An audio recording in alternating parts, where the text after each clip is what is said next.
Hello, welcome to Balaji education point.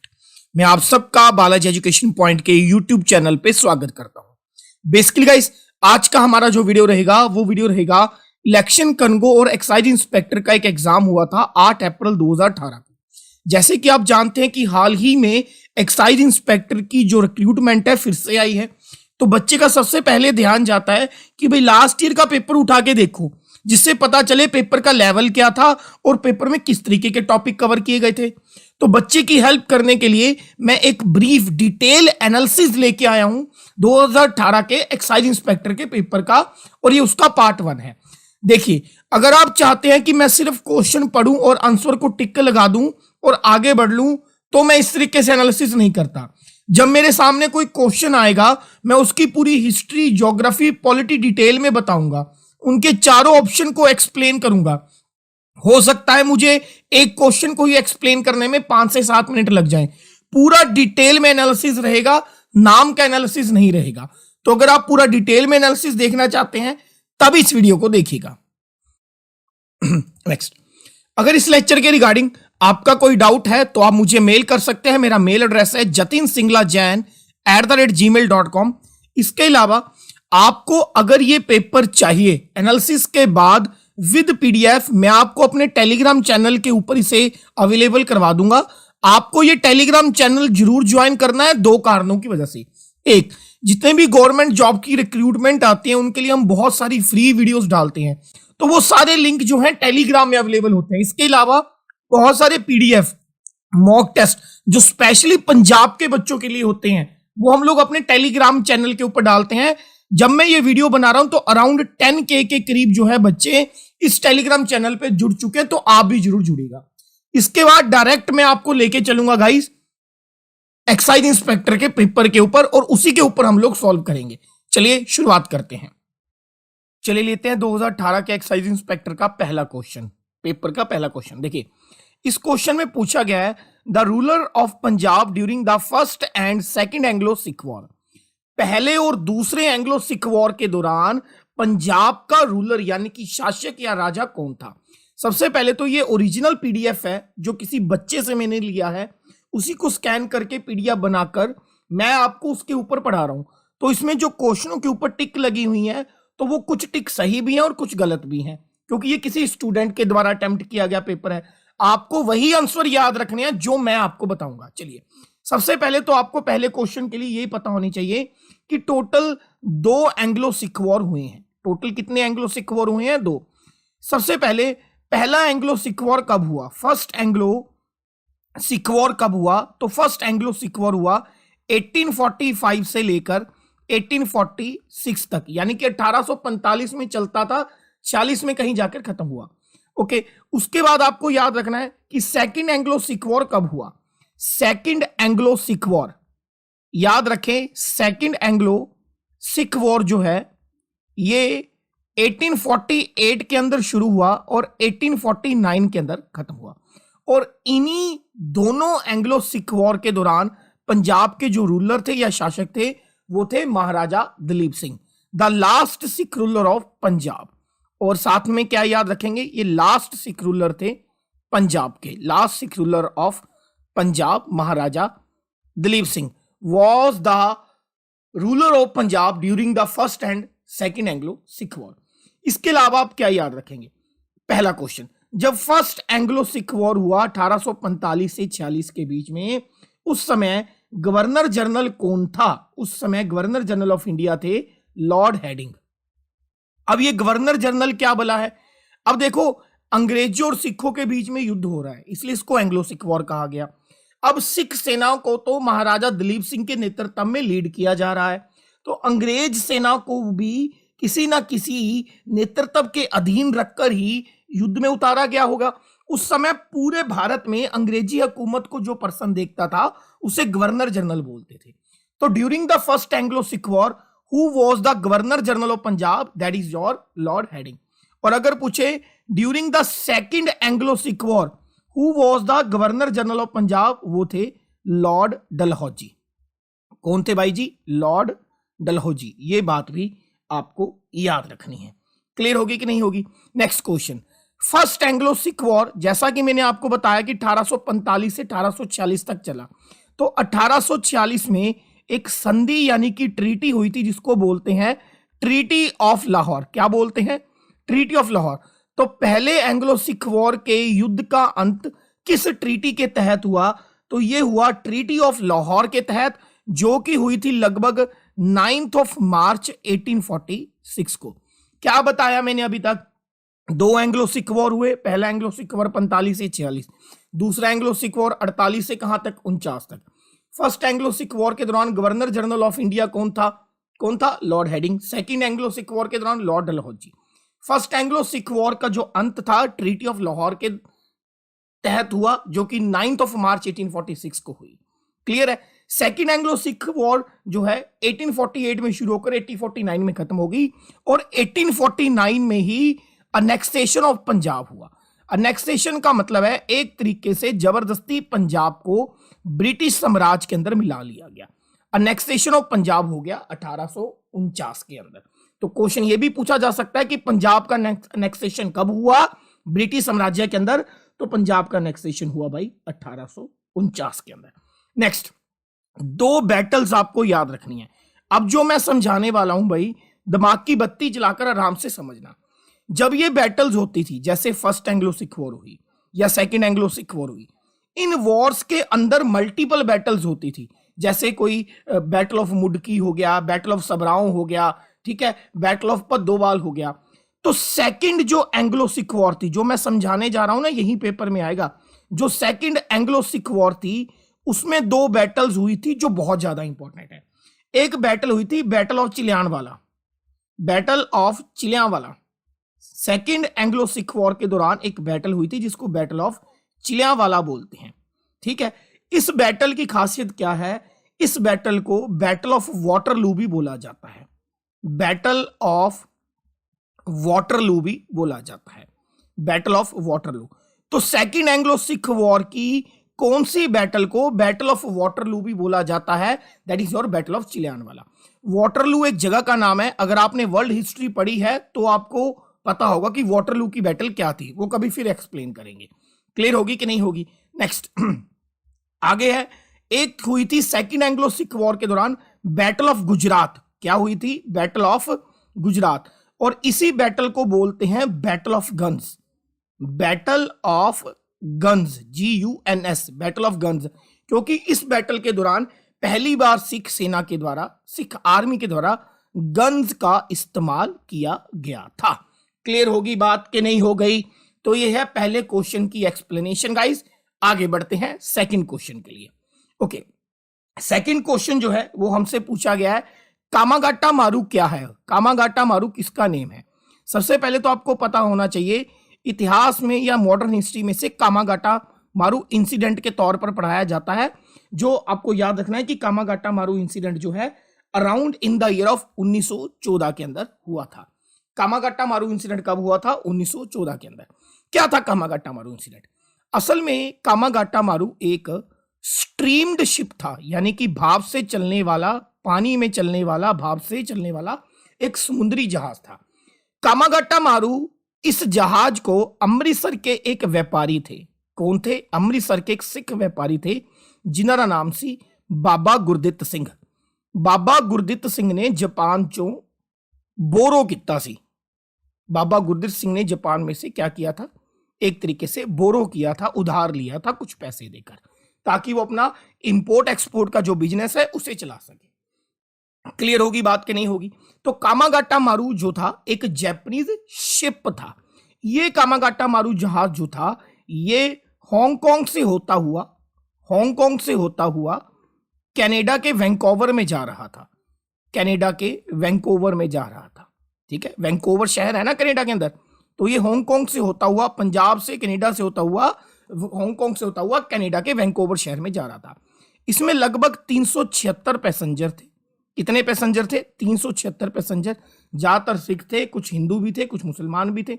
जब ये Vancouver पहुंचा तो इन 376 पैसेंजर में से सिर्फ 24 पैसेंजर्स को ही कनाडा के वैंकूवर शहर में उतरने के लिए परमिशन दी गई। सिर्फ 24 पैसेंजर्स को ही कनाडा के वैंकूवर शहर में उतरने के लिए परमिशन दी गई। बाकी बचे हुए 352 पैसेंजर्स को जबरदस्ती इंडिया वापस भेज दिया गया। भाई क्लियर है कि नहीं हो गया क्लियर? क्लियर। सिर्फ 24 पैसेंजर को ही कनाडा की धरती पर उतरने के लिए परमिशन दी गई जो इस जहाज में बैठे थे, और 352 पैसेंजर को फिर से वापस भेज दिया गया। भाई ये जहाज वापस पहुंचा कलकत्ता में। कलकत्ता में एक पोर्ट है जिसका नाम बहुत पूछते हैं, बजबज पोर्ट। क्या पूछते हैं, क्या नाम है? बजबज पोर्ट, BUZZ, बजबज, 2 बार आता है, बजबज पोर्ट। क्लियर होगी बात कि नहीं होगी? इस पोर्ट पे जब ये जहाज पहुंचा तो हमारी जो इंडियन पुलिस थी, या ब्रिटेन पुलिस कह लो क्योंकि उस समय हम गुलाम थे, उन्होंने जबरदस्ती 352 पैसेंजर्स के ऊपर लाठीचार्ज किया, अत्याचार किया, उनके ऊपर आक्रमण किया और उन्हें पकड़कर जबरदस्ती फिर से पंजाब भेज दिया। इस अटैक के अंदर 22 पंजाबियों की, यानी कि 22 पैसेंजर्स की डेथ हो गई थी। इसलिए इस इंसिडेंट को कामागाटा मारू इंसिडेंट बोला जाता है। ये आपको याद रखना है। कितने पैसेंजर थे भाई? 376 पैसेंजर थे। कितनों को परमिशन मिली उतरने की? 24 को। कितनों को वापस भेजा गया? 352 को। कितने लोगों की मौत हुई? 22 लोगों की मौत हुई। इस जहाज को बोरो किसने किया? अमृतसर के व्यापारी ने, जिनका मेन काम था इंपोर्ट एक्सपोर्ट का, आयात निर्यात का, बाबा गुरदित्त सिंह। और बाद में उन्होंने इस जहाज का नाम, कामागाटा मारू जहाज का नाम बदलकर नानक शिप, यानी कि गुरु नानक देव जी के नाम पर, नानक जहाज के नाम पर रख दिया था। यह भी आपको याद रखना है। नेक्स्ट कर दिया जी थर्ड क्वेश्चन। थर्ड क्वेश्चन में पूछा गया है कि निम्नलिखित दे विचों केड़ी प्रिंसली स्टेट है? प्रिंसली स्टेट का मतलब होता है रियासत, राजशाही राज्य। केड़ी प्रिंसली स्टेट है जिन्हों फुल्कियाना स्टेट्स भी कहा जाता है, या केड़ी केड़ी राजशाही स्टेट्स नूं मिला के फुल्कियाना स्टेट्स बनती है? देखो सब तो पहला याद रखियो भी फुल्कियाना नाम की एक मिसल हुई है, फुल्किया मिसल हुई है। मिसल का मतलब होता है एक तरीके का ग्रुप, ਜਿਹੜੇ ਕਿਸੇ एक तरीके की विचारधारा नाल जुड़े हुए लोग ने। अरबी भाषा का शब्द है मिसल, ठीक है, अरबी भाषा का शब्द है मिसल, जिहदा मतलब होता है ग्रुप, ठीक है, योद्धा। क्लियर। एक फुल्कियान मिसल हुई है, तुहानूं पता है भी पंजाब के इतिहास दे विच 12 मिसलां हुई ने, उहदे विचों एक मिसल हुई है फुल्कियान मिसल, जिहदे फाउंडर मन्निया जाता है चौधरी फूल सिद्धू नूं। किहनूं? चौधरी फूल सिद्धू नूं, ठीक है जी। इन्हां नूं फुल्कियां मिसल का फाउंडर मन्निया जाता है। ते किहड़ी स्टेट्स नूं मिला के फुल्कियान स्टेट्स बनदी है? 3 स्टेट्स नूं, पटियाला, नाभा ते जींद। इन्हां तिन्नां नूं मिला के जिहड़ी रियासत बनदी सी उहनूं बोलदे ने फुल्कियां स्टेट्स। क्लीयर होगी गल कि नहीं होगी? फुल्कियां स्टेट्स किहनूं कहा जाता है? पटियाला, नाभा ते जींद, तिन्नां नूं मिलान तो बाद जिहड़ी रियासत बनदी है उहनूं फुल्कियान स्टेट्स कहंदे ने। फुल्किया नाम की एक मिसल भी सी जिहदे फाउंडर सी चौधरी फूल सिद्धू। गल क्लीयर होगी कि नहीं होगी? हुण कुछ एक्स्ट्रा क्वेश्चन। पटियाला, पटियाला किने फाउंड किया सी? बाबा आला सिंह के नाम ते। बाबा आला सिंह ने, बाबा आला सिंह के नाम ते पंजाब के 2 जिले फाउंड किए गए, एक पटियाला, एक बरनाला। दोनों के नाम के पिछे तुहानूं देखो आला मिलूगा। बाबा आला सिंह के नाम ते पटियाला बनिया। हुणी रिसेंटली तुहानूं पता है कि मलेरकोटला पंजाब का 23rd डिस्ट्रिक्ट है जिहड़ा वो अनाउंस होया है। क्लीयर है कि नहीं है? याद रखियो कि जिहड़ा मलेरकोटला 23rd डिस्ट्रिक्ट बन रहा है संगरूर डिस्ट्रिक्ट तो सैपरेट होके बन रहे हैं। क्लीयर होगी गल कि नहीं होगी? नेक्स्ट 3 चीज़ां होर याद रखनियां मलेरकोटला बारे। मलेरकोटला के पहले नवाब किहड़े सी? ये बहुत ज़्यादा चर्चा च है, आने के चांसिस बहुत ज़्यादा ने। इन्हां दा नाम है शेर मुहम्मद खान बहादुर। शेर मुहम्मद खान जात थां ते लिखा मिलूगा, पूरा नाम है शेर मुहम्मद खान बहादुर। ये पटिया ओदे मलेरकोटला दे पहले नवाब सी, याद रखियो। जे पूछा जाए मलेरकोटला दे सैकेंड नवाब कौन सी, तो उन्हां दा नाम सी गुलाम हुसैन खान। गुलाम हुसैन खान ये मलेरकोटला दे सैकेंड नवाब हुए ने। तीसरा भी याद रख लो, पहले 3 नवाब याद रखने ने मलेरकोटला दे। थर्ड का नाम सी जमाल खान, जमाल खान, ये याद रखियो। क्लियर। तो मलेरकोटला दे पहले नवाब कौन सी? शेर मुहम्मद खान बहादुर, दूसरे गुलाम हुसैन खान, तीसरे जमाल खान। क्लियर है। पटियाला किने फाउंड किया सी? बाबा आला सिंह ने। एक इतिहास जे तुसी पंजाब जी के चंगी तरह पढ़ी है, नाभा डे का जिक्र आता है एक घटना के दौरान। तो नाभा डे कद सैलीब्रेट किया गया सी?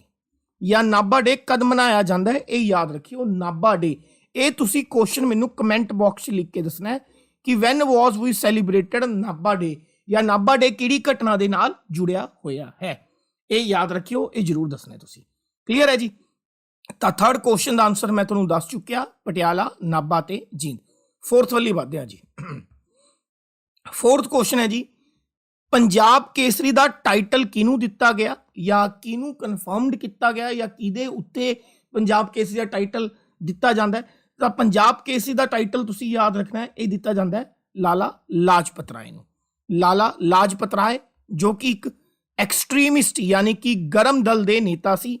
एक्सट्रीमिस्ट दे 3 नेता हुए ने, सुनिया होगा, लाल, बाल ते पाल। लाल मतलब लाला लाजपत राय, बाल मतलब बाल गंगाधर तिलक, पाल मतलब विपिन चंद्र पाल।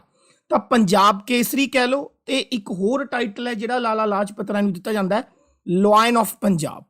लॉयन ऑफ पंजाब याद रखियो।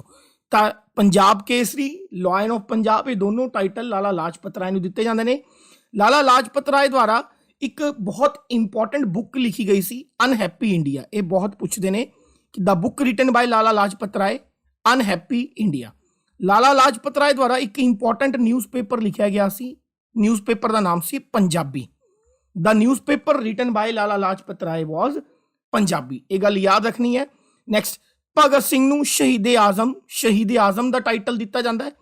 भगत सिंह ने एक सभा बनाई सी जिहदा नाम सी नौजवान भारत सभा। वेरी वेरी इंपॉर्टेंट, नौजवान भारत सभा। नौजवान भारत सभा के फाउंडर कौन सी? तां शहीद ए आजम भगत सिंह सी। ये गल तुसीं याद रखनी है।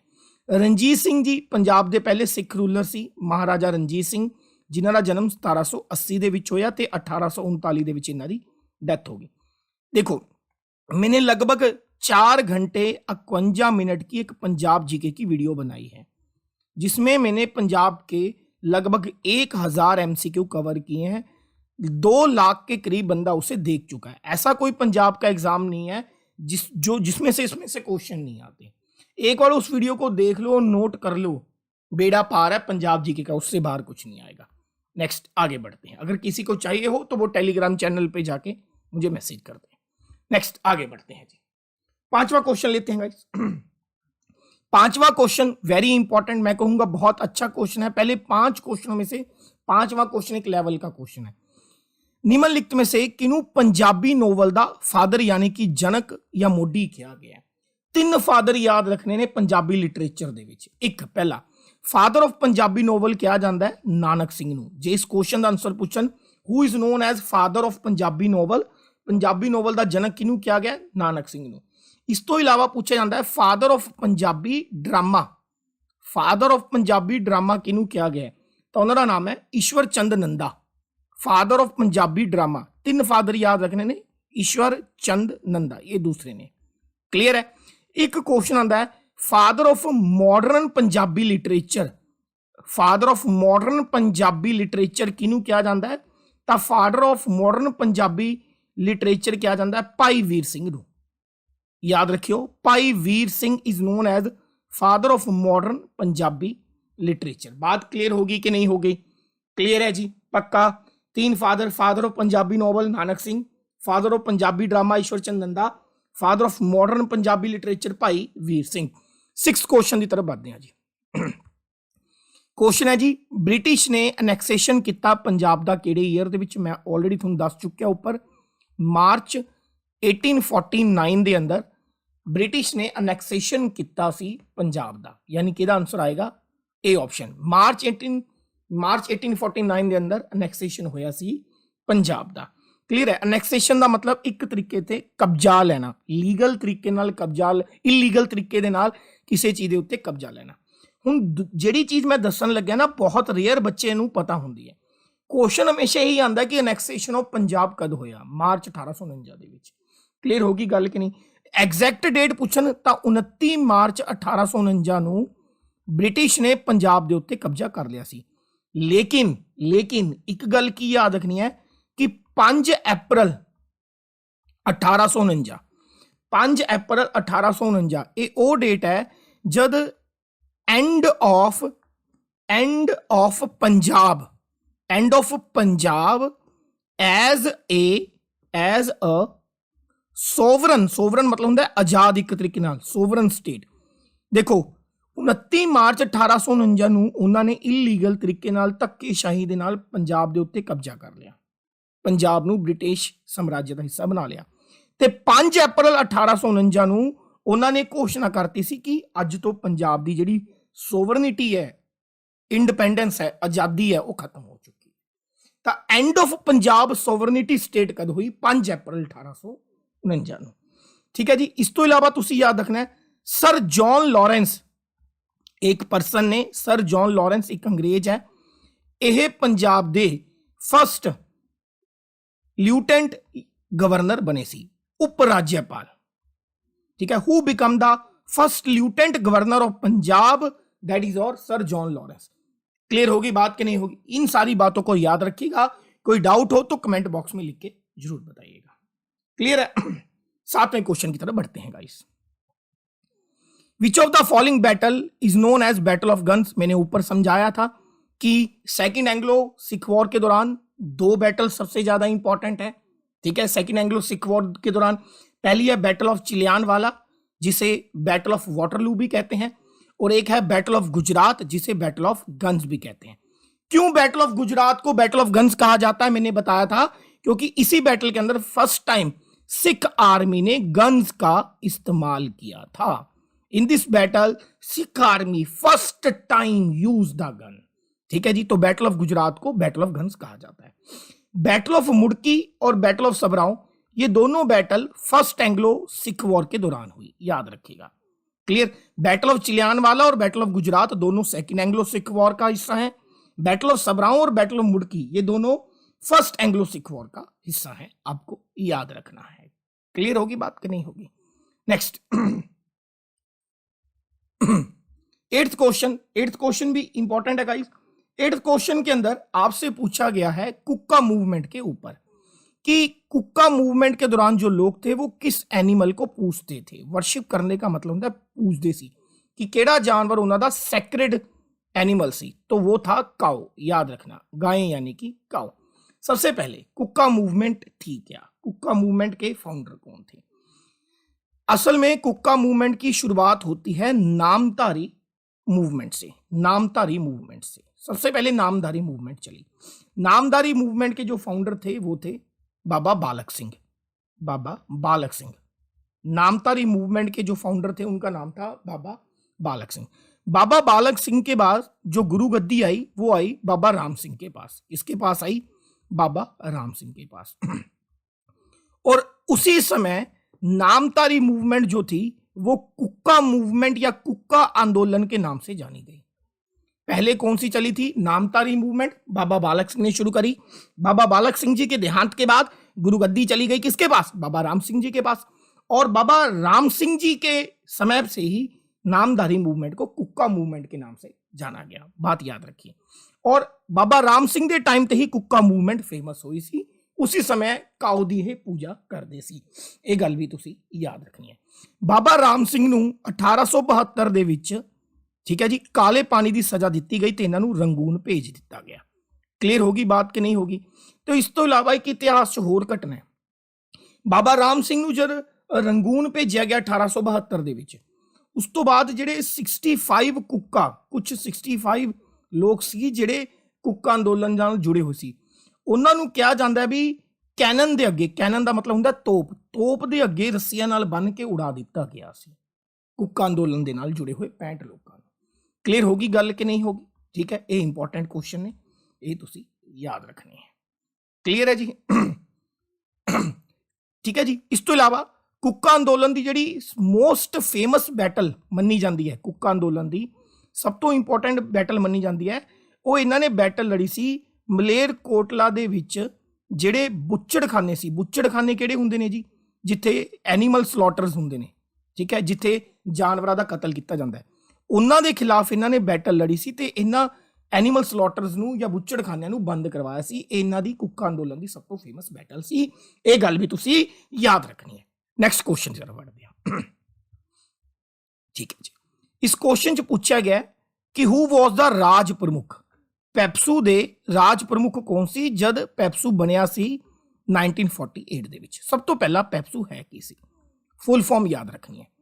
ਪੀ ਦਾ ਮਤਲਬ ਹੈ, ਪਹਿਲੀ ਪੀ ਦਾ ਮਤਲਬ ਹੈ ਪਟਿਆਲਾ, ਈ ਦਾ ਮਤਲਬ ਹੈ ਈਸਟ, ਨੈਕਸਟ ਪੀ ਦਾ ਮਤਲਬ ਹੈ ਪੰਜਾਬ, ਉਸ ਤੋਂ ਬਾਅਦ ਐਸ ਦਾ ਮਤਲਬ ਹੈ ਸਟੇਟ ਤੇ ਯੂ ਦਾ ਮਤਲਬ ਹੈ ਯੂਨੀਅਨ। ਠੀਕ ਹੈ, Patiala and East Punjab state union. 1948 ਦੇ ਵਿੱਚ ਪੈਪਸੂ ਇਹ ਬਣਿਆ ਸੀ। ਠੀਕ ਹੈ, ਆਜ਼ਾਦੀ ਤੋਂ ਬਾਅਦ ਪੰਜਾਬ ਦੇ ਇੱਕ ਤਰੀਕੇ ਨਾਲ ਦੋ ਹਿੱਸੇ ਹੋ ਗਏ। ਇੱਕ ਤਾਂ ਜਿਹੜਾ ਪੰਜਾਬ ਸਟੇਟ ਬਣ ਗਿਆ, ਇੱਕ ਪੰਜਾਬ ਦੇ ਵਿੱਚੋਂ ਹੀ ਕੁਝ ਪ੍ਰਿੰਸਲੀ ਸਟੇਟ ਸੀਗੀਆਂ।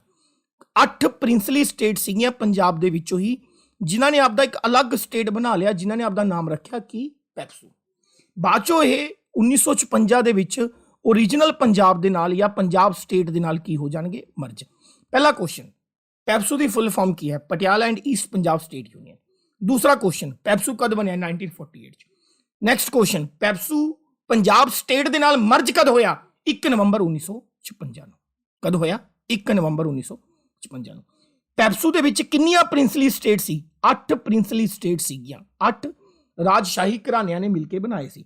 ਕਿਹੜੀ ਕਿਹੜੀ 8 ਪ੍ਰਿੰਸਲੀ ਸਟੇਟ ਸੀ? ਇੱਕ ਪਟਿਆਲਾ, ਕਲੀਅਰ, ਨਾਭਾ, ਜੀਂਦ, ਤਿੰਨੋਂ ਫੁਲਕੀਆਂ ਸਟੇਟਸ ਹੋ ਗਈਆਂ ਇਹ। ਠੀਕ ਹੈ, ਉੱਪਰ ਕੀਤਾ ਸੀ ਨਾ ਫੁਲਕੀਆਂ ਸਟੇਟਸ, ਪਲੱਸ ਚੌਥੇ ਨੰਬਰ ਤੇ ਆ ਗਈ ਮਲੇਰਕੋਟਲਾ, ਮਲੇਰਕੋਟਲਾ। ਠੀਕ ਹੈ ਜੀ, ਨੈਕਸਟ ਪੰਜਵੇਂ ਤੇ ਆ ਗਈ ਕਲਸੀਆਂ, ਛੇਵੇਂ ਤੇ ਆ ਗਿਆ ਨਾਲਾਗੜ੍ਹ। ਇਹ ਸਾਰੀਆਂ ਪ੍ਰਿੰਸਲੀ ਸਟੇਟ ਸੀਗੀਆਂ, ਇੱਕ ਤਰੀਕੇ ਦੇ ਰਾਜਸ਼ਾਹੀ ਘਰਾਣੇ ਸੀ नालागढ़। क्लियर। 7वें पे आ गया फरीदकोट, 7वें पे आ गया कौन सा? आपका फरीदकोट। पटियाला, नाभा, जींद, कलसिया, मलेरकोटला, फरीदकोट, नालागढ़। लास्ट बनो द लिस्ट 8वें पे थे कपूरथला। इन 8 प्रिंसली स्टेट्स ने मिलके गाइस की बना लिया? पैप्सू बना लिया। गल क्लियर है कि नहीं? पैप्सू दे जेड़े पहले राज प्रमुख सी महाराजा यादविंदर सिंह, यानी कि पटियाले दे राजा। पैप्सू दे पहले राज प्रमुख बनाया गया यादविंदर सिंह नूं, उस समय दे पटियाले दे राजा। जे पुछन पैप्सू दे पहले फर्स्ट उप राज प्रमुख कौन सी, तां पैप्सू दे पहले उप राज प्रमुख सी महाराजा जगजीत सिंह, जेड़े कि कपूरथला दे राजा सी। कित्थे दे राजा सी? कपूरथला दे। ठीक है जी। पैप्सू की राजधानी कित्थे सी? पैप्सू की राजधानी सी पटियाला। मैं बहुत सारी चीज़ां दसदियां। पैप्सू के पहले राज प्रमुख कौन सी? महाराजा यादविंदर सिंह, जेडे कि पटियाला के राजा सी। पैप्सू के पहले उपराज प्रमुख कौन सी? महाराजा जगजीत सिंह, जेडे कि कपूरथला के राजा सी। पैप्सू की राजधानी केड़ी सी? पटियाला। ज्ञान सिंह राड़ेवाला, ज्ञान सिंह राड़ेवाला पैप्सू के पहले सीएम सी। Very important question. Who was the first CM of PEPSU? Gyan Singh राड़ेवाला। रघबीर सिंह पैप्सू दे सेकंड सीएम सी। Raghbir Singh was the second CM of PEPSU. इतना डिटेल में एनालिसिस आपको नहीं मिलेगा, बहुत मेहनत से इकट्ठा किया है। क्लियर होगी बात कि नहीं होगी? नेक्स्ट 10th क्वेश्चन की तरफ बढ़ते हैं। 10th क्वेश्चन है संघोल। कहता जी जो संघोल है एसोसिएट है इंडस वैली सिविलाइजेशन, यानी कि सिंधु घाटी की सभ्यता के नाल जुड़िया हुआ है। तो यह पंजाब के किहड़े डिस्ट्रिक्ट है? तो यह है फतेहगढ़ साहब च। बहुत सारे बंदियां नूं संघोल जिहड़ा फतेहगढ़ साहब ते रूपनगर, या जिन्हों आपां रोपड़ कहने आ, ठीक है जी, ये दोनों के बीच कन्फ्यूजन होंदी है। तो याद रखियो संघोल फतेहगढ़ साहब डिस्ट्रिक्ट दे विच है। क्लीयर होगी कि ना? संघोल एक साइट है जिहड़ी कि सिंधु घाटी सभ्यता दे नाल जुड़ी हुई है। पंजाब दे विच संघोल तो इलावा कुछ होर शहर भी ने, कुछ होर जगह भी ने जिहड़ियां सिंधु घाटी दे नाल जुड़ियां ने। चलो मैं तुहानूं दिखा दिना। ठीक है, ये हमारा एक कंप्लीट, ये मान लो पंजाब जीके का पीडीएफ है, ठीक है, जो हम अपने बच्चों को देते हैं।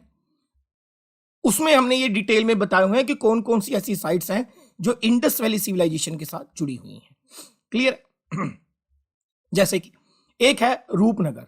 रूपनगर, रूपनगर शहर जो खोजा था वो खोजा था वाईडी शर्मा ने 1952 से लेकर 1953 के बीच में, और ये सतलुज नदी के किनारे है, और ये भी इंडस वैली यानी कि सिंधु घाटी की सभ्यता नाल जुड़िया होया एक शहर है।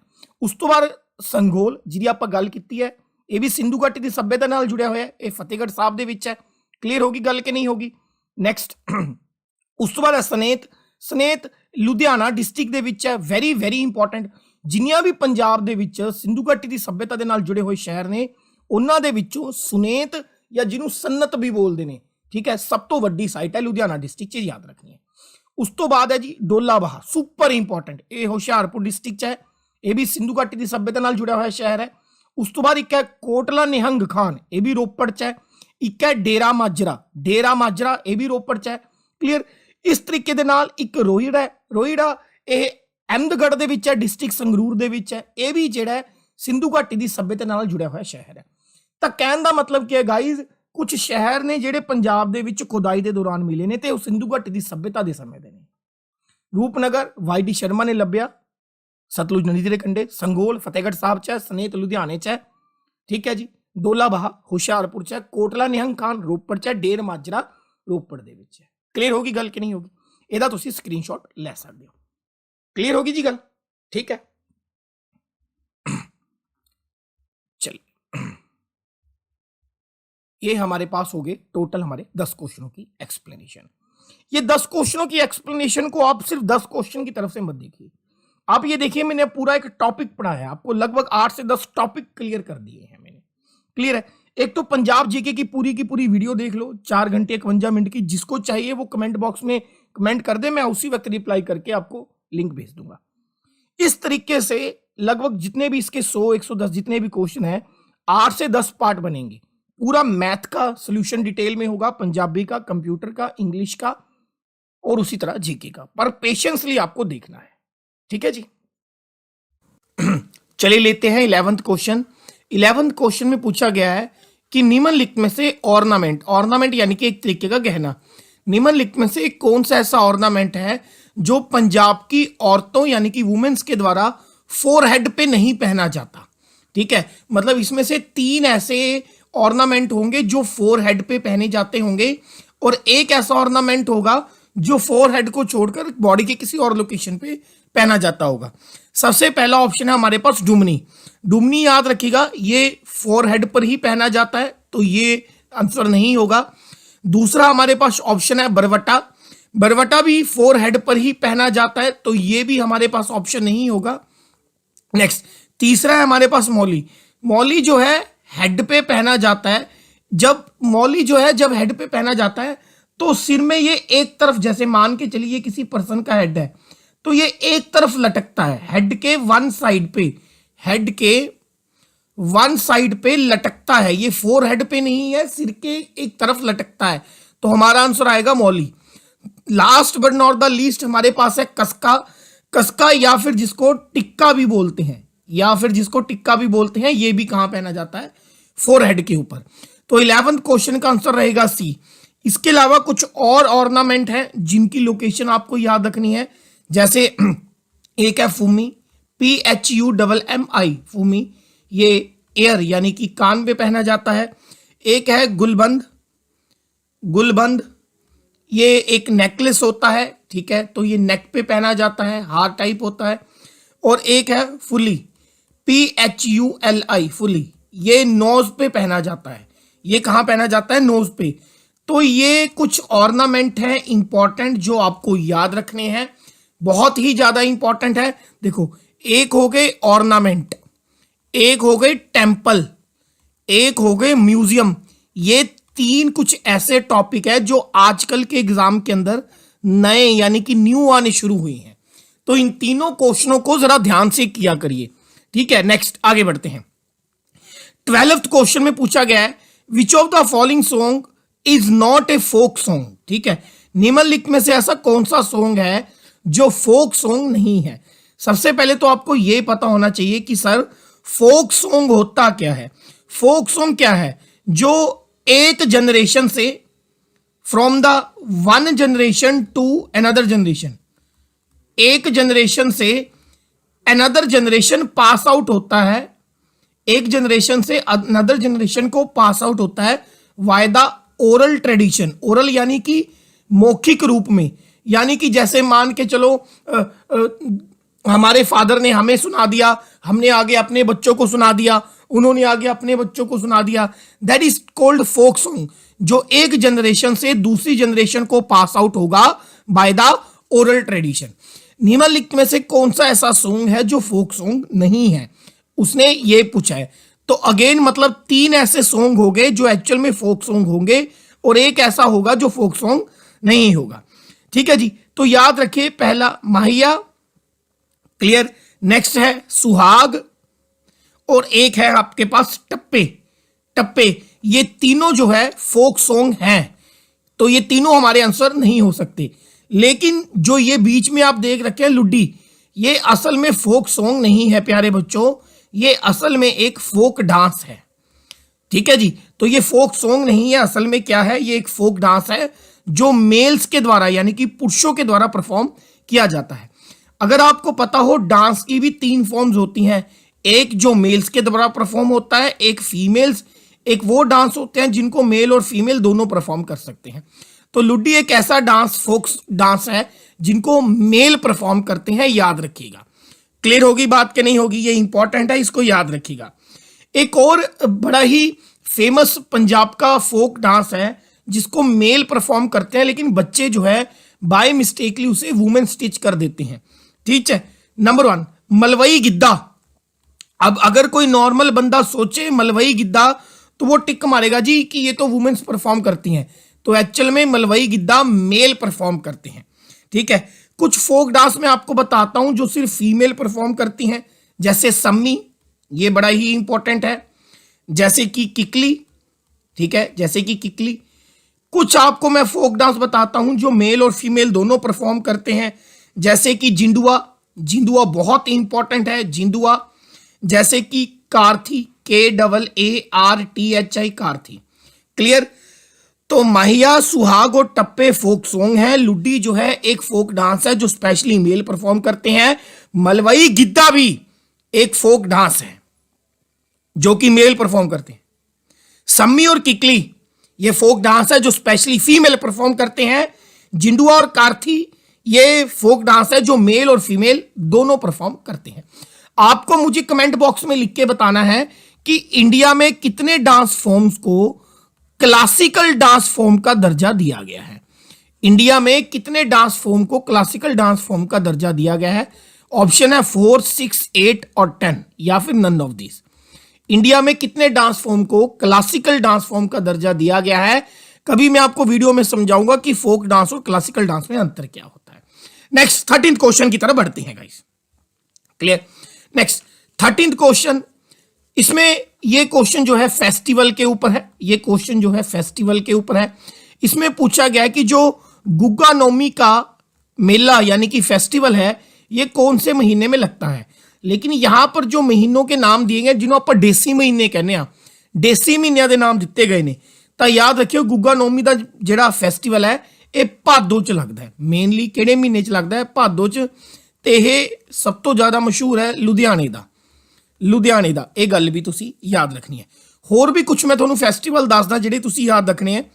एक है बाबा सोडल फेस्टिवल, एक बाबा सोडल का मंदिर भी है, एक बाबा सोडल फेयर यानी कि फेस्टिवल, ये भी भादो के महीने च लगता है। याद रखियो ये लगता है जलंधर। बहुत पूछते हैं बाबा सोडल फेस्टिवल ये भी कित्थे लगता है जी? ये लगता है जलंधर दे विच, याद रखियो।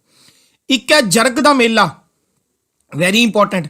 जरग का मेला चेत के महीने च लगता है, तो यह बेसिकली लगता है पायल। पायल जिहड़ा है लुधियाने कोले है, पायल लुधियाने डिस्ट्रिक्ट के विच है, ये भी तुसी याद रखना है। एक है जी रोजा शरीफ, वेरी इंपॉर्टेंट। रोजा शरीफ का मेला, रोजा शरीफ का मेला ज़्यादातर लोग इनू मलेरकोटला टिक कर देंगे ने, क्योंकि पंजाब दे विच ज़्यादातर जिहड़ी मुस्लिम पॉपूलेशन रहिंदी है साडी वो मलेरकोटला रहिंदी है, पर मलेरकोटला ऑप्शन नहीं हैगा। रोजा शरीफ का मेला जिहड़ा बेसिकली वो याद रखियो सरहंद दे विच लगदा है। सरहंद दे विच लगदा है रोजा शरीफ जी का मेला। ठीक है जी। छपार का मेला, छपार के मेले के उत्ते एक क्वेश्चन आता है कि छपार के मेले के विच असीं किहदी पूजा करते हैं? तो याद रखियो छपाड़ के मेले के विच स्नेक की पूजा की जाती है। छपाड़ के मेले के विच असीं किहदी पूजा करते हैं? स्नेक की पूजा करते हैं। एक क्वेश्चन आता भी जिहड़ा जरग का मेला है, ठीक है, जिहड़ा कि जरग का मेला है, इहदे विच असीं किहड़े जानवर की पूजा करते हैं? डोंकी की। डोंकी की पूजा करते हैं क्योंकि मन्निया जाता है कि वह एक तरीके का वाहक है शीतला माता का, यानी कि 2 जणियां की पूजा होंदी है जरग के मेले च। ਇੱਕ ਡੋਂਕੀ ਦੀ, ਇੱਕ ਸੀਤਲਾ ਮਾਤਾ ਦੀ।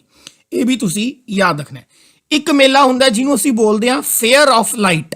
देखो मेरा काम आपको बहुत सारा डाटा बताना है, पेपर में क्या पूछते हैं और कैसे पूछते हैं वो बताना है। पॉज करके इन चीज़ों को लिखा करो, पीडीएफ के पीछे मत भागा करो। मुझे पता है कि लिखने में टाइम लगता है, लेकिन वो लॉन्ग टाइम के लिए तुम्हारी मेमोरी में स्टोर रहेगा। मेरी बात याद रखना। फेयर ऑफ लाइट, ठीक है, ਜਿਹਨੂੰ ਆਪਾਂ ਰੋਸ਼ਨੀਆਂ ਦਾ ਮੇਲਾ ਵੀ ਕਹਿੰਦੇ ਆ, ਠੀਕ ਹੈ, ਫੇਅਰ ਆਫ ਲਾਈਟ ਜਾਂ ਫਿਰ ਜਿਹਨੂੰ ਅਸੀਂ ਰੋਸ਼ਨੀ ਦਾ ਮੇਲਾ ਵੀ ਕਹਿੰਦੇ ਆ। ਤਾਂ ਜਿਹੜਾ ਫੇਅਰ ਆਫ ਲਾਈਟ ਹੈ ਇਹ ਕਿਹਦੀ ਯਾਦ ਦੇ ਵਿੱਚ ਜਾਂ ਕਿਹਦੀ ਵਰਸ਼ਿਪ ਦੇ ਵਿੱਚ ਬਣਾਇਆ ਜਾਂਦਾ ਹੈ? ਇੱਕ ਮੁਸਲਿਮ ਪੀਰ ਹੋਏ ਨੇ ਜਿਨ੍ਹਾਂ ਦਾ ਨਾਮ ਸੀ ਅਬਦੁਲ ਕਾਦਰ ਜਲਾਨੀ। ਅਬਦੁਲ ਕਾਦਰ ਜਲਾਨੀ, ਠੀਕ ਹੈ ਜੀ। ਇਹਨਾਂ ਦੀ ਯਾਦ ਦੇ ਵਿੱਚ ਬਣਾਇਆ ਜਾਂਦਾ ਹੈ ਰੋਸ਼ਨੀ ਦਾ ਮੇਲਾ, ਯਾਨੀ ਕਿ ਫੇਅਰ ਆਫ ਲਾਈਟ। ਕਿਹੜੇ ਆਪਸ਼ਨ ਨੂੰ ਕਿਸ ਤਰੀਕੇ ਨਾਲ ਪੁੱਛਦੇ ਨੇ ਮੈਂ ਤੁਹਾਨੂੰ ਦੱਸਤਾ। ਗੁੱਗਾ ਨੌਮੀ ਦਾ ਮੇਲਾ ਭਾਦੋ ਲੁਧਿਆਣਾ, ਬਾਬਾ ਸੋਢਲ ਮੱਲ ਦਾ ਮੇਲਾ ਭਾਦੋ ਜਲੰਧਰ, ਜਰਗ ਦਾ ਮੇਲਾ ਚੇਤ ਦੇ ਮਹੀਨੇ ਚ ਪਾਏ ਲੁਧਿਆਣਾ। ਰੋਜ਼ਾ ਸ਼ਰੀਫ ਪੁੱਛਦੇ ਨੇ ਕਿਹੜੇ ਥਾਂ ਤੇ ਲੱਗਦਾ? ਸਰਹੰਦ ਚ। ਛਪਾੜ ਦੇ ਮੇਲੇ ਚ ਕਿਹੜੇ ਜਾਨਵਰ ਦੀ ਪੂਜਾ ਹੁੰਦੀ ਹੈ? ਸਨੇਕ ਦੀ। ਜਰਗ ਦੇ ਮੇਲੇ ਦੇ ਵਿੱਚ ਡੋਂਕੀ ਤੇ ਸੀਤਲਾ ਮਾਤਾ ਦੀ। ਫੇਅਰ ਆਫ ਲਾਈਟ ਕਿਹਦੀ ਯਾਦ ਚ ਬਣਾਇਆ ਜਾਂਦਾ? ਮੁਸਲਿਮ ਪੀਰ ਅਬਦੁਲ ਕਾਦਰ ਜਲਾਨੀ ਦੀ। ਕਲੀਅਰ ਹੈ ਕਿ ਨਹੀਂ ਹੈ? ਇੱਕ ਮੇਲਾ ਹੋਰ ਬੜਾ ਮਸ਼ਹੂਰ ਹੈ ਜੀ, ਮੇਲਾ ਗਦਰੀ ਬਾਬਿਆਂ ਦਾ। ਮੇਲਾ ਗਦਰੀ ਬਾਬਿਆਂ ਦਾ, ਮੇਲਾ ਗਦਰੀ ਬਾਬਿਆਂ ਦਾ, ਇਹ ਵੀ ਲੱਗਦਾ ਹੈ ਜੀ ਜਲੰਧਰ ਦੇ ਵਿੱਚ, ਠੀਕ ਹੈ। ਮੇਲਾ ਗਦਰੀ बाबिया ਦਾ ਇਹ भी कित्थे लगता है? जलंधर ਦੇ ਵਿੱਚ। ਇਹ भी याद रखना है। क्लियर होगी बात कि नहीं होगी? तो 13वां और 14वां क्वेश्चन दोनों फेस्टिवल के ऊपर थे, हमने एक साथ कर लिए। गुग्गा नौमी का मेला जो है भादो के महीने में लगता है, और रोजा शरीफ अर्श का जो मेला है ये बेसिकली सरहंद में है। Next, clear. एक में देखो लोकेशन पूछी गई है और एक में महीना पूछा गया। 15th क्वेश्चन की तरफ बढ़ते हैं गाइस। नेक्स्ट क्वेश्चन है हमारे पास, वेयर इज द गदड़ी बाबिया दा मेला हेल्ड? गदड़ी बाबे का मेला कित्थे हुंदा है? मैं तुहानूं हुणी दस चुकिया कित्थे लगदा है, जलंधर दे विच। क्लीयर है। जलंधर का जिहड़ा सब तो पुराना नाम है दैट इज़ योर त्रियंब। जलंधर का सब तो पुराना नाम है त्रियंब। त्रियंब का मतलब हुंदा है जिथे तीन नदियां का संगम हुंदा है। क्लीयर है। जलंधर नूं जे दो हिस्से च तोड़िया जाए तो की बनूगा? जल प्लस अंदर। जल यानी कि वाटर, अंदर यानी कि डुब्बिया होया, ठीक है, डीप। जल अंदर यानी कि जलंधर। त्रियंब जिहदे विच तीन नदियां दा जिथे संगम हुंदा है। जे लभ सकदे हो गूगल करके लभ के दसो कि किहड़ी तीन नदियां पुराने टाइम च जलंधर दे आके मिलिया करदियां सी। नैक्सट है लुधियाना। लुधियाना बारे क्वेश्चन याद रखियो, इहनूं लोधी डायनेस्टी ने फाउंड किया सी। फाउंडर बाय लोधी डायनेस्टी, ठीक है। पुराने टाइम दे विच जद लोधी दिल्ली तो नीचे दी तरफ आया करदे सी तो लुधियाना रुकिया करदे सी। तां पुराने टाइम कहा जांदा सी लोधी प्लस आना, कि लोधिया दे आन दा टाइम हो गया, लोधी प्लस आना दैट बिकम लुधियाना। क्लीयर होगी गल। मलेरकोटला बारे पिछले वीडियो च भी दस्सिया सी, 23rd डिस्ट्रिक्ट बनया जी ये पंजाब दा, संगरूर जिले तो सैपरेट हो गए। क्लीयर। पिछली वीडियो दे विच मैंने दस्सिया सी कि मलेरकोटला दे जिहड़े पहले नवाब सी उन्हां दा नाम कमेंट बॉक्स दे विच तुसीं लिख के दसना मैनूं, मलेरकोटला दे पहले नवाब दा नाम की है। नैक्सट अगे बढ़ते हैं जी। अगले क्वेश्चन च पूछा जी स्टापू की है? What is stapu? ये असल दे विच एक बच्चों की गेम हुंदी है, पीचो टाइप। जिमें तुसी देखिया होवे इस तरीके की बनी हुंदी है। उरे लिखा होएगा 1, फिर लिखा होएगा 2, फिर लिखा होएगा 3, फिर उरे अद्धा 4 ते फिर उरे 5। क्लीयर। फिर 6 उरे, फिर 7 उरे ते 8 उरे, फिर उस तो बाद 9। इस तरीके की एक पीचो दे टाइप की गेम हुंदी है, इनू असी स्टैपू बोलते हैं। स्टैपू या जिन्हों हॉपस्कॉच भी कहा जाता है, हॉपस्कॉच के नाम तो भी जाना जाता है, यानी कि पीचो टाइप। तो स्टैपू की है, एक चिल्ड्रन गेम है, यही याद रखना है। इस तो इलावा होर कुछ एक्स्ट्रा याद नहीं रखना। वर्ल्ड का जिहड़ा ओल्डेस्ट म्यूजिकल इंस्ट्रूमेंट है, वर्ल्ड्स ओल्डेस्ट म्यूजिकल इंस्ट्रूमेंट है, वो याद रखना, वो हैगा वीना। VEENA, वीना। दुनिया का सब तो पुराना म्यूजिकल इंस्ट्रूमेंट है वीना। जे तुसी एंशियंट हिस्टरी पढ़ी है, वो गुप्ता डायनेस्टी आती है, जिन्होंने golden period of Indian history कहते हैं। गुप्ता डायनेस्टी का एक राजा सी समुंदर गुप्त। की नाम सी? समुंदर गुप्त। तो समुंदर गुप्त ने एक सिक्के चलाए सी कॉइन।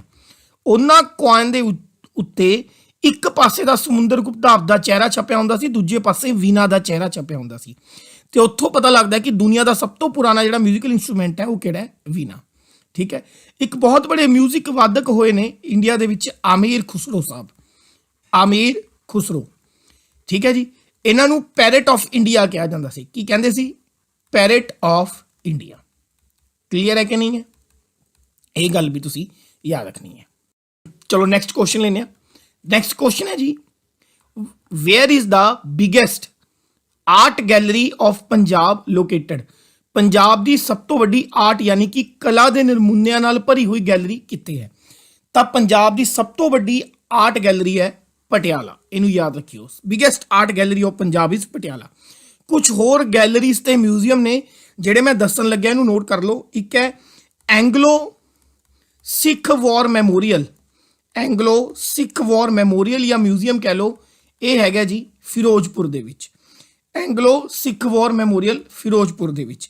ਨੈਕਸਟ ਇੱਕ ਹੈ ਜੀ ਸਪੋਰਟਸ ਮਿਊਜ਼ੀਅਮ, ਸਪੋਰਟਸ ਮਿਊਜ਼ੀਅਮ। ਤਾਂ ਸਪੋਰਟਸ ਮਿਊਜ਼ੀਅਮ ਹੈਗਾ ਪਟਿਆਲੇ ਦੇ ਵਿੱਚ, ਵੈਰੀ ਇੰਪੋਰਟੈਂਟ ਸਪੋਰਟਸ ਮਿਊਜ਼ੀਅਮ। ਇੱਕ ਹੈ ਜੀ ਰੂਰਲ ਮਿਊਜ਼ੀਅਮ ਯਾਨੀ ਕਿ ਪੇਂਡੂ ਖੇਤਰੀ ਨੂੰ ਪ੍ਰਦਰਸ਼ਿਤ ਕਰਦਾ ਹੋਇਆ ਮਿਊਜ਼ੀਅਮ, ਰੂਰਲ ਮਿਊਜ਼ੀਅਮ ਹੈਗਾ ਜੀ दैट इज योर लुधियाना। ये भी याद रखना है कि where is the rural museum in Punjab, ये है लुधियाना के अंदर। नेक्स्ट है गवर्नमेंट म्यूजियम, गवर्नमेंट म्यूजियम ये आपको मिलेगा होशियारपुर के अंदर। गवर्नमेंट म्यूजियम ये आपको कहाँ मिलेगा? होशियारपुर के अंदर। क्लियर है? तो ये कुछ बातें हैं जो आपको याद रखनी है और ये आपके लिए इंपॉर्टेंट भी हैं। नेक्स्ट क्वेश्चन नंबर 18 की तरफ बढ़ते हैं। क्वेश्चन नंबर 18 को थोड़ा ध्यान से समझिएगा, इंपॉर्टेंट है और अपने आप में अलग क्वेश्चन है। इसमें क्वेश्चन पूछा गया है कि कौन सा ऐसा म्यूजिकल यानी कि संगीत से जुड़ा हुआ इंस्ट्रूमेंट इस्तेमाल किया जाता है बाय द ढाडीज। ठीक है, by the Dhadis who sing the traditional ballads of brave warrior and heroes drawn from the Sikh history. कहता जी पहला गल ढाडीज हुंदे किहड़े ने? ਜਿਹੜੇ ਸਿੱਖ ਇਤਿਹਾਸ ਦੇ ਵਿੱਚੋਂ ਵੀਰ ਯੋਧਾ ਹੋਏ ਨੇ, ਵੀਰ ਲੜਾਕੇ ਹੋਏ ਨੇ, ਠੀਕ ਹੈ, ਬਹਾਦਰ ਇਨਸਾਨ ਹੋਏ ਨੇ, ਯੋਧਾ ਹੋਏ ਨੇ ਜਾਂ ਨਾਇਕ ਹੋਏ ਨੇ ਸਿੱਖ ਇਤਿਹਾਸ ਦੇ ਵਿੱਚ, ਉਹਨਾਂ ਬਾਰੇ ਇੱਕ ਤਰੀਕੇ ਦੇ ਨਾਲ ਰਿਵਾਇਤਾਂ ਗਾਉਂਦੇ ਨੇ। ਇਹ ਰਿਵਾਇਤਾਂ ਯਾਨੀ ਕਿ ਇੱਕ ਤਰੀਕੇ ਨਾਲ ਪ੍ਰਸ਼ੰਸਾ ਦੇ ਗੀਤ ਗਾਉਂਦੇ ਨੇ, ਉਹਨਾਂ ਦੀ ਤਾਰੀਫਾਂ ਦੇ ਗੀਤ ਗਾਉਂਦੇ ਨੇ, ਸਮਾਜ ਨੂੰ ਉਹਨਾਂ ਬਾਰੇ ਜਾਣਕਾਰੀ ਦਿੰਦੇ ਨੇ। ਵੀਰ ਰਸ ਨਾਲ ਭਰਿਆ ਹੋਇਆ ਇਹ ਇੱਕ ਤਰੀਕੇ ਦਾ ਮਿਊਜ਼ਿਕ ਹੁੰਦਾ ਹੈ। ਤਾਂ ਜਿਹੜੇ ਢਾਡੀਜ਼ ਹੁੰਦੇ ਨੇ ਕਿਹੜਾ ਮਿਊਜ਼ੀਕਲ ਇਨਸਟਰੂਮੈਂਟ ਇਸਤੇਮਾਲ ਕਰਦੇ ਨੇ ਜਦ ਇਹ ਆਪਦਾ ਸੰਗੀਤ ਗਾਉਂਦੇ ਨੇ? ਤਾਂ ਇਹ ਇਸਤੇਮਾਲ ਕਰਦੇ ਨੇ, ਯਾਦ ਰੱਖਿਓ, ਢੱਡ। ਕਿਹੜਾ ਇਸਤੇਮਾਲ ਕਰਦੇ ਨੇ? ਢੱਡ। ਕਲੀਅਰ ਹੋ ਗਈ ਬਾਤ? ਨੈਕਸਟ ਅਗਲਾ ਕੁਐਸਚਨ ਹੈ ਜਿਹੜਾ 9th, ਇਹਦੇ ਵਿੱਚੋਂ ਪੁੱਛਿਆ ਗਿਆ ਕਿ ਨਿਮਨ ਲਿਖਤ ਦੇ ਵਿੱਚੋਂ ਕਿਹੜਾ ਪੇਅਰ ਕਰੈਕਟਲੀ ਮੈਚ ਨਹੀਂ ਹੈਗਾ। ਅਸਲ ਦੇ ਵਿੱਚ ਇਹ ਸਾਰੇ ਜਿਹੜੇ ਨੇ ਇਹ ਟੈਂਪਲ ਨੇ, ਹਿੰਦੂ ਮੰਦਿਰ ਨੇ, ਤੇ ਨਾਲ ਉਹਦੀ ਦਿੱਤੀ ਹੋਈ ਲੋਕੇਸ਼ਨ ਤੁਸੀਂ ਦੱਸਣਾ ਵੀ ਕਿਹੜੀ ਲੋਕੇਸ਼ਨ ਸਹੀ ਨਹੀਂ ਹੈਗੀ। ਕਲੀਅਰ ਹੋ ਗਈ? ਰਾਮ ਤੀਰਥ ਮੰਦਿਰ, ਫੇਮਸ ਰਾਮ ਤੀਰਥ ਮੰਦਿਰ ਅੰਮ੍ਰਿਤਸਰ, ਇਹ ਬਿਲਕੁਲ ਸਹੀ ਹੈ।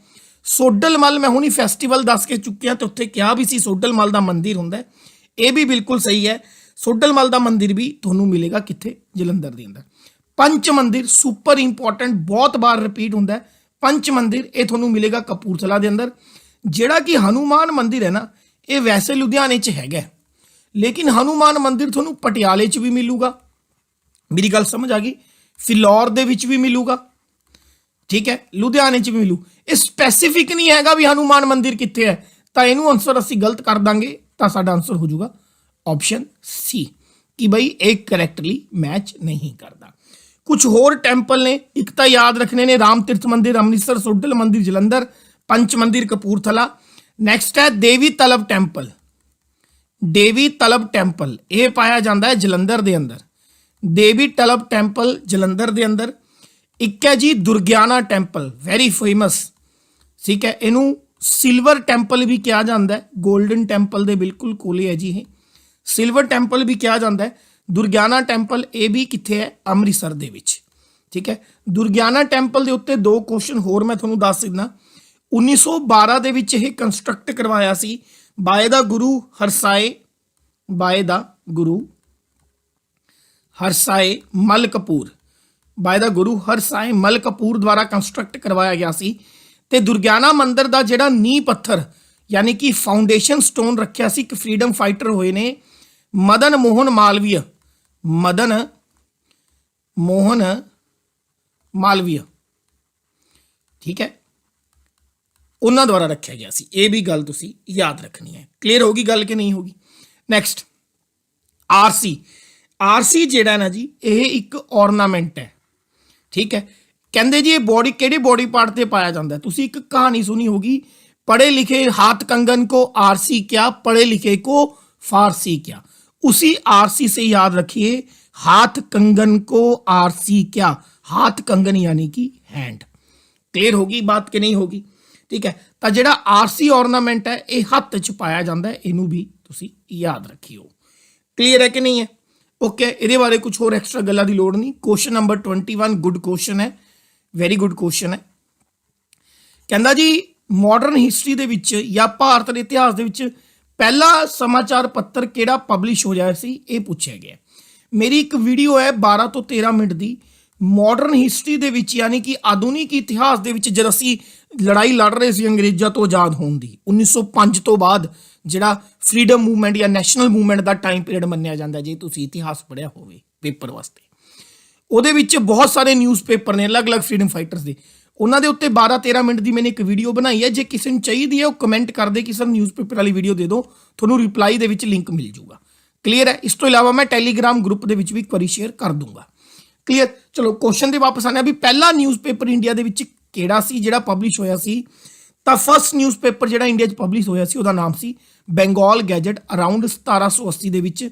ਇਹਦੇ ਜਿਹੜੇ ਐਡੀਟਰ ਸੀ ਯਾਨੀ ਕਿ ਫਾਊਂਡਰ ਸੀ ਉਹਦਾ ਨਾਮ ਸੀ ਜੇਮਸ ਅਗਸਟਸ ਹਿੱਕੀ। ਭਾਰਤ ਦੇ ਵਿੱਚ ਚੱਲਣ ਵਾਲਾ ਪਹਿਲਾ ਨਿਊਜ਼ਪੇਪਰ ਸੀ ਤੇ ਇਹ ਇੰਗਲਿਸ਼ ਭਾਸ਼ਾ ਦੇ ਵਿੱਚ ਛਪਦਾ ਸੀ, ਇਹ ਗੱਲ ਯਾਦ ਰੱਖਿਓ। ਤੇ ਜਿਹੜਾ ਬੰਗਾਲ ਗੈਜਟ ਸੀ ਇਹਨੂੰ ਇੱਕ ਹੋਰ ਨਾਮ ਦੇ ਨਾਲ ਜਾਣਿਆ ਜਾਂਦਾ ਸੀ, also known as Calcutta general adviser, also known as Calcutta general adviser. ਇਸ ਨਾਮ ਦੇ ਨਾਲ ਵੀ ਇਸ ਨਿਊਜ਼ਪੇਪਰ ਨੂੰ ਜਾਣਿਆ ਜਾਂਦਾ ਸੀ। ਭਾਰਤ 'ਚ ਪਬਲਿਸ਼ ਹੋਣ ਵਾਲਾ ਪਹਿਲਾ ਨਿਊਜ਼ਪੇਪਰ ਬੰਗਾਲ ਗੈਜਟ 1780 ਦੇ ਵਿੱਚ ਜੇਮਸ ਅਗਸਟਸ ਹਿੱਕੀ ਨੇ ਲਗਾਇਆ ਸੀ, ਇੰਗਲਿਸ਼ ਦਾ ਨਿਊਜ਼ਪੇਪਰ ਸੀ। ਕਲੀਅਰ ਹੈ ਕਿ ਨਹੀਂ ਹੈ? ਇਹ ਯਾਦ ਰੱਖਿਓ। ਦਾ ਹਿੰਦੂ ਅੱਜ ਵੀ ਬੜਾ ਫੇਮਸ ਨਿਊਜ਼ਪੇਪਰ ਹੈ, ਜਿਹੜੇ ਸਿਵਲ ਸਰਵੈਂਟ ਦੇ ਬੱਚੇ ਤਿਆਰੀ ਕਰਦੇ ਨੇ, ਠੀਕ ਹੈ, ਉਹ ਸਾਰੇ ਦਾ ਹਿੰਦੂ ਨਿਊਜ਼ਪੇਪਰ ਪੜ੍ਹਦੇ ਨੇ ਰੈਗੂਲਰਲੀ। ਮੈਨੂੰ ਕਾਫੀ ਸਾਲ ਹੋ ਗਏ ਦਾ ਹਿੰਦੂ ਨਿਊਜ਼ਪੇਪਰ ਪੜ੍ਹਦੇ ਹੋਏ। ਤੋ ਜਿਹੜਾ ਦਾ ਹਿੰਦੂ ਨਿਊਜ਼ਪੇਪਰ ਹੈ ਇਹਦੇ ਫਾਊਂਡਰ ਨੇ ਜੀ ਸੁਬਰਮਨਿਆ ਅਈਅਰ, ਜੀ ਸੁਬਰਮਨਿਅਮ ਅਈਅਰ। ਇਹ ਦਾ ਹਿੰਦੂ ਦੇ ਨਿਊਜ਼ਪੇਪਰ ਨੇ, ਇਹਨੂੰ ਯਾਦ ਰੱਖਿਓ। ਇੱਕ ਨਿਊਜ਼ਪੇਪਰ ਦੀ ਉਰੇ ਚਰਚਾ ਹੋਈ ਹੈ ਬੰਬੇ ਸਮਾਚਾਰ, ਇਹਦੇ ਬਾਰੇ ਦੋ ਗੱਲਾਂ ਮੈਂ ਦੱਸੂਗਾ, ਠੀਕ ਹੈ। ਜੁਲਾਈ 2021 ਦੇ ਵਿੱਚ ਇਸ ਨਿਊਜ਼ਪੇਪਰ ਨੂੰ ਲਗਭਗ 200 ਸਾਲ ਹੋ ਜਾਣਗੇ ਪਬਲਿਸ਼ ਹੁੰਦੇ ਹੋਏ। ਜੁਲਾਈ 2021 ਦੇ ਵਿੱਚ ਇਹ ਨਿਊਜ਼ਪੇਪਰ ਆਪਣੇ 200 ਸਾਲ ਪੂਰੇ ਕਰ ਲੂਗਾ। ਇਹਦੇ ਜਿਹੜੇ ਫਾਊਂਡਰ ਨੇ ਉਹਨਾਂ ਦਾ ਨਾਮ ਹੈ ਫਡੂਨਜ਼, FARDUNJEE, ਫਡੂਨਜ਼ ਮਰਜ਼ਬਾਨ। ਇੱਕ ਪਾਰਸੀ ਬੰਦਾ ਸੀ ਗੁਜਰਾਤ ਦਾ, ਫਡੂਨਜ਼ ਮਰਜ਼ਬਾਨ, MARZBAN, ਠੀਕ ਹੈ ਜੀ। ਨੈਕਸਟ ਕੁਛ ਹੋਰ ਨਿਊਜ਼ਪੇਪਰ ਜਿਹੜੇ ਤੁਸੀਂ ਯਾਦ ਰੱਖਣੇ ਨੇ, ਜਿਵੇਂ ਕਿ ਬਾਲ ਗੰਗਾਧਰ ਤਿਲਕ ਦੁਆਰਾ ਚਲਾਏ ਜਾਣ ਵਾਲੇ ਦੋ ਨਿਊਜ਼ਪੇਪਰ ਸੀ, ਇੰਪੋਰਟੈਂਟ ਨੇ। ਇੱਕ ਹੈ ਕੇਸਰੀ, ਬਹੁਤ ਪੁੱਛਦੇ ਨੇ, ਇੱਕ ਹੈ ਮਰਾਠਾ, ਕੇਸਰੀ ਐਂਡ ਮਰਾਠਾ। गांधी जी द्वारा लिखे जाने वाले 4 न्यूज़पेपर, एक है जी यंग इंडिया। थोड़ा जा मैं तेज इसलिए लिखता, टाइम की शॉर्टेज होंगी है, AC वगैरह सब कुछ बंद करके लिखना पैंदा ताकि वॉइस की क्लैरिटी रहे, गर्मी बहुत ज़्यादा हो जाती है। Young India. दूसरा न्यूज़पेपर है हरिजन। तीसरा न्यूज़पेपर है नवजीवन जिहड़ा गांधी जी लिखते सी। चौथा है इंडियन ओपीनियन, ठीक है जी। ਤਾਂ ਦੋ ਨਿਊਜ਼ਪੇਪਰ ਜਿਹੜੇ ਬਾਲ ਗੰਗਾਧਰ ਤਿਲਕ ਲਿਖਦੇ ਸੀ, ਕੇਸਰੀ ਤੇ ਮਰਾਠਾ। ਗਾਂਧੀ ਜੀ ਦੁਆਰਾ ਲਿਖੇ ਗਏ ਜਾਣ ਵਾਲੇ 4, Indian opinion, Harijan, Navjivan, young India. Clear ਹੈ? ਦਾ ਹਿੰਦੂ ਕਿਨੇ ਲਿਖਿਆ? ਜੀ ਸੁਬਰਮਨਿयम अय्यर ने। BR अम्बेडकर, बाबा साहब भीमराव अम्बेडकर साहब, फादर ऑफ इंडियन कॉन्स्टिट्यूशन, इनके द्वारा जो न्यूज़पेपर लिखा गया उनका नाम था मूक नायक, दैट इज योर मूक नायक। क्लियर होगी बात कि नहीं होगी? एनी बेसेंट द्वारा लिखा गया जो न्यूज़पेपर है, Annie Besant, Indian national Congress की पहली महिला अध्यक्ष एनी बेसेंट, ये भी 2 न्यूज़पेपर लिखती थी, एक न्यू इंडिया, दूसरा कॉमनवेल, दूसरा कॉमनवेल। ये दो न्यूज़पेपर है जो एनी बेसेंट लिखती थी, इसको भी आपको याद रखना है। क्लियर। भारत के अंदर पहली printing press, first printing press, क्योंकि भाई आज की तरह तो न्यूज़पेपर नहीं था, उस समय जो न्यूज़पेपर था प्रॉपर एक छपाई मशीन प्रिंटिंग प्रेस होती थी, ठीक है। तो भारत के अंदर पहली प्रिंटिंग प्रेस पोर्तुगीज ने लगाई थी। ये क्वेश्चन जितने भी एजुकेशन से जुड़े हुए पेपर हैं, P TET, C TET, H TET या ईटीटी या मास्टर कैडर, उन सब में ये क्वेश्चन बहुत रिपीट होता है कि भारत के अंदर पहला प्रिंटिंग प्रेस किसने लगाया था, that is by Portuguese. Clear होगी बात। ओके, आपको मुझे कमेंट बॉक्स में लिख के बताना है कि दादाबाई नरोजी, दादाबाई नरोजी, DADA, दादाबाई नरोजी, इन्होंने एक न्यूज़पेपर लिखा था जो भारत का पहला गुजराती न्यूज़पेपर के नाम से जाना जाता है। उस न्यूज़पेपर का नाम बताइए। दादाबाई नरोजी के द्वारा लिखे जाने वाला न्यूज़पेपर जो भारत का पहला गुजराती भाषा का न्यूज़पेपर माना जाता है, कमेंट बॉक्स में लिख के बताइएगा। आगे बढ़ते हैं। क्वेश्चन नंबर है हमारे पास 22। क्वेश्चन नंबर 22 में पूछा गया है instrument use for recording the earthquake. ठीक है, अर्थक्वेक यानी कि पुचाल, ठीक है जी, एक तरीके ਦੇ ਨਾਲ ਧਰਤੀ ਦਾ ਹਿੱਲਣਾ। ठीक है, ਇਹਦੇ ਵਿੱਚ L ਵੇਵਸ ਹੁੰਦੀਆਂ ਨੇ, S ਵੇਵਸ ਨਿਕਲਦੀਆਂ ਨੇ। ठीक है, ਚਲੋ ਕਦੇ ਫਿਰ ਟਾਈਮ ਨਾਲ ਸਮਝਾਵਾਂਗੇ ਇਹਨੂੰ ਡਿਟੇਲ 'ਚ। ਇਹ 3-4 ਇੰਸਟਰੂਮੈਂਟ ਦੇ ਰੱਖੇ ਨੇ, ਉਹ 'ਚੋਂ ਕਿਹੜਾ ਇੰਸਟਰੂਮੈਂਟ ਰਿਕਾਰਡਿੰਗ ਕਰਦਾ ਅर्थक्वेक ਦੀ। ਸਭ ਤੋਂ ਪਹਿਲਾਂ ਦੇਖੋ बैरोमीटर। बैरोमीटर यूज होता है वातावरण का दबाव मेजर करने के लिए, use to measure atmospheric pressure, atmospheric pressure, use to measure atmospheric pressure. ठीक है, नेक्स्ट है जी हमारे पास पेंटोग्राफ। पेंटोग्राफ क्या होता है, मान के चलो ये एक लकड़ी का टुकड़ा है, इसके एक तरफ भी एक पेन लगा हुआ है, दूसरी तरफ भी पेन लगा हुआ है। आपने यहां से पकड़कर इस पेन से लिखना शुरू कर दिया तो ये पेन भी ऑटोमेटिकली वही सब कुछ लिखेगा जैसा ये पेन लिख रहा है, आइडेंटिकल शेप में लिखेगा। उसको बोलते हैं पेंटोग्राफ। क्लियर होगी बात कि नहीं होगी। एक है हाइड्रोग्राफ। हाइड्रोग्राफ क्या है, किसी भी वाटर बॉडी, कोई भी जल का सोर्स, ਉਹਦੇ ਵਿੱਚ ਪਾਣੀ ਦਾ ਫਲੋ ਕਿੰਨਾ ਤੇਜ਼ ਹੈ ਕਿੰਨਾ ਸਲੋ ਹੈ, ਉਸ ਚੀਜ਼ ਨੂੰ ਮਾਪਣ ਵਾਸਤੇ ਹਾਈਡਰੋਗ੍ਰਾਫ ਇੰਸਟਰੂਮੈਂਟ ਦਾ ਇਸਤੇਮਾਲ ਹੁੰਦਾ ਹੈ। ਤਾਂ ਇਹਦਾ ਆਨਸਰ ਆਏਗਾ ਡੀ ਆਪਸ਼ਨ, ਸੈਸਮਿਕ ਗ੍ਰਾਫ, ਜਿਹੜਾ ਅਰਥਕੁਏਕ ਨੂੰ ਰਿਕਾਰਡ ਕਰਦਾ ਹੈ। ਇੱਕ ਹੁੰਦਾ ਜੀ ਤੁਹਾਡੇ ਕੋਲੇ ਯਾਦ ਰੱਖਣਾ ਰਿਕਟਰ ਸਕੇਲ। ਰਿਕਟਰ ਸਕੇਲ ਜਿਹੜਾ ਹੈ ਇਹ ਅਰਥਕੁਏਕ ਨੂੰ ਰਿਕਾਰਡ ਨਹੀਂ ਕਰਦਾ, ਉਹਦਾ ਮੈਗਨੀਟਿਊਡ ਦੱਸਦਾ ਹੈ।